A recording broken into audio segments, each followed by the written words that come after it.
தமிழகத்தில் ரமலான் நோன்பு தொடங்கியுள்ள நிலையில் இஸ்லாமியர்கள் வீடுகள் மற்றும் பள்ளிவாசல்களில் சிறப்பு தொழுகையில் ஈடுபட்டனர். இஸ்லாமியர்களின் 5 அடிப்படை கடமைகளில் ரமலான் நோன்பும் ஒன்று. ரமலான் பண்டிகைக்கு முன்பாக இஸ்லாமியர்கள் 1 மாத காலம் நோன்பு கடைபிடிப்பது வழக்கம். நோன்பு காலத்தில் விடியலுக்கு முந்தைய உணவை சாப்பிட்ட பிறகு சூரியன் மறையும் வரை எதுவும் உண்ணாமல் இருப்பார்கள். ஒவ்வொரு பகுதியிலும் பிறை தெரிவதற்கு ஏற்ப ரமலான் மாதம் தொடங்கும்.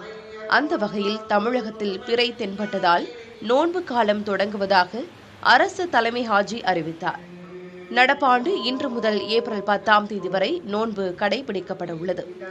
இந்த காலகட்டத்தில் இறைவனை வணங்கி பசியை உணர்ந்து ஏழைகளுக்கு தானம் செய்து சிறப்பு தொழுகையில் ஈடுபடுவதே நோன்பு பெருநாளை கடைபிடிக்கும் முறை என்கின்றனர் இஸ்லாமியர்கள். இது நம்மளுக்கு வேண்டியதெல்லாம் இந்த மாதத்தில் கேட்டோன்னா கண்டிப்பாக கிடைக்குன்ற ஒரு நம்பிக்கை.